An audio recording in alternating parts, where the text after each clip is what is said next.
الرحمن الرحیم والذین آمنوا وعملوا الصالحات، وہ لوگ جو ایمان لائے،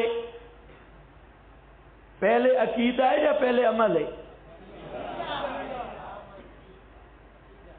پورے قرآن میں عمل بعد میں ہے، عقیدہ پہلے ہے، اس لیے سب سے پہلے محنت عقائد کی ہے، اعمال کی بعد میں ہے۔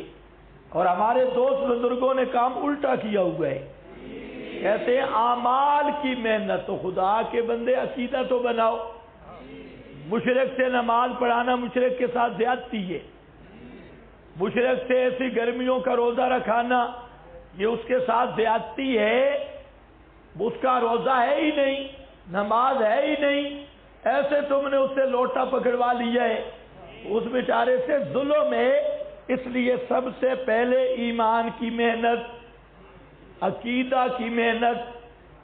والذین آمنوا وعملوا الصالحات، جو ایمان لائے اور کام کیے بھلے، کوئی مشکل کام نہیں، اولئک اصحاب الجنہ، یہ یوں لگے گا اولئک اصحاب الجنہ، اور درمیان میں جملہ معترضہ، مقصد ہے یہ کام چندہ مشکل نہیں، ہم نہیں مکلف کرتے کسی جان کو اس کی وسعت کے، مگر اس کی وسعت کے مطابق،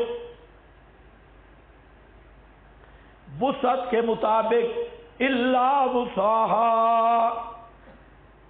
تو یہاں پر تکلیف کا ضابطہ بیان کر دیا، یہ اور مقام پہ بھی ہے، اور یہ ضابطہ بڑا وسیع ہے۔ اللہ تعالیٰ نے انسان پہ احکام بھی اس قدر رکھے جو قابل برداشت ہے، جو مشکل نہیں۔ توجہ ہے آپ کی؟ جو مشکل نہیں۔ یہ کون کہہ رہا ہے مشکل نہیں؟ اللہ فرما رہے ہیں مشکل نہیں۔ تکلیف کا ضابطہ یہ ہے کہ تکلیف بقدر وسعت ہے، بقدر طاقت ہے، اس لیے کوئی بھی اسلام کا ایسا حکم نہیں جو طاقت سے باہر ہو۔ اجمالاً تو جی ٹھیک ہے، پردہ اسلام کا حکم ہے یا نہیں؟ لوگ کیا کہتی ہیں؟ ناممکن ہے، پردہ ہو نہیں سکتا۔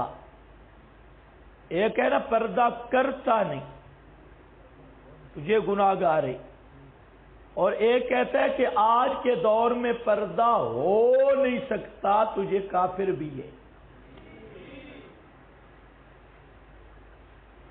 کیوں؟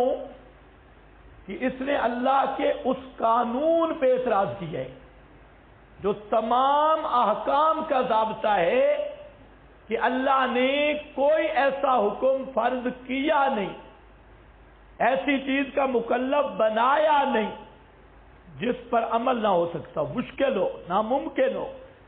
تو اگر یہ کہتا ہے کہ پردے والا حکم آج کے دور میں چل نہیں سکتا، تو اس کا مطلب ہے اللہ نے تکلیف مع لاجطاق دے دی، اور تکلیف مع لاجطاق صریح حکمت الہی کے خلاف ہے، اللہ تعالیٰ کی حکمت کے خلاف، تو پوری شریعت معطل ہو جائے گی۔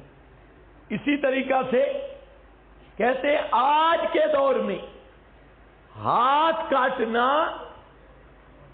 یہ وحشیانہ سزا ہے، یہ کہنے والا آدمی کافر ہے، کیونکہ یہ حکمت الہی پر اعتراض ہے۔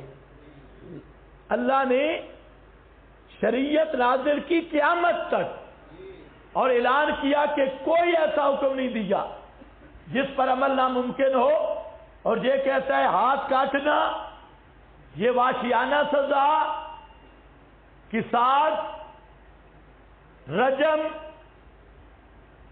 اور زنا کی حد، شراب کی حد، حدود، اسلامی حدود، تعزیرات۔ اسی طرح یہ کہنا کہ آج کے دور میں سود کے بغیر معیشت نہیں چل سکتی، بغیر سود کے ملک معیشت چل نہیں سکتی، تو ایک سود کھانا وہ حرام ہے، اور یہ کہنا کہ سود کے بغیر دنیا کا نظام ہی نہیں چل سکتا، تو یہ صرف پھر حرام نہیں ہوگا، یہ کفر بھی ہوگا۔ اور یہ کفر پورے دجالی نظام میں ہے۔ آج اسلام کو قابل نفاذ کیوں نہیں سمجھا جا رہا؟ یہ جو کلمہ گو طاغوتی ہے، اس کا بھی ذہن ہے کہ یہ دین پرانے بدوؤں کا دین ہے، آج کے تعلیم یافتہ دور میں اس دین پہ عمل کرنا ممکن نہیں، تو یہ سوچ کافرانہ ہے، اور اس سوچ والا آدمی کبھی بھی مسلمان نہیں ہو سکتا۔ اس کی وجہ میں نے دلیل یہ بیان کر دی کہ اللہ نے جتنے احکام بھی دیے، کوئی بھی تکلیف ما لا یطاق نہیں، تکلیف ما لا یطاق خلاف حکمت ہے، اور اللہ حکیم ہے، وہ کبھی بھی طاقت سے زیادہ کوئی حکم کا کرنے کا فرض، کوئی حکم کا حکم نہیں کرتا، کوئی امر نہیں کرتا۔ اسی طریقہ سے اللہ رب العزت کی جو حکمت ہے، آدمی کو مشقتیں اور تکلیفیں آتی ہیں اور درد اور بیماریاں ہوتی ہیں، وہ بھی ہوتی ہیں بقدر وسعت۔ کچھ سمجھ آئیے میری بات؟ اور احکام بھی آئیں گے بقدر وسعت۔ اس لیے خیال کرو، آپ جتنے بیٹھے ہو، اگر آپ اس سنت کا احیا کریں اور اپنے گھروں میں جا کے شرعی پردہ اس کا آپ اہتمام کر لیں، تو یہ وہ سنت ہے جو 100 شہیدوں کا ثواب، کیونکہ آج یہ سنت مٹ چکی ہے اور لوگ کہہ رہے ہیں کہ اس پہ عمل کرنا ہی ناممکن ہے۔ لا نکلف نفسا الا وسعها ہو گیا بھئی۔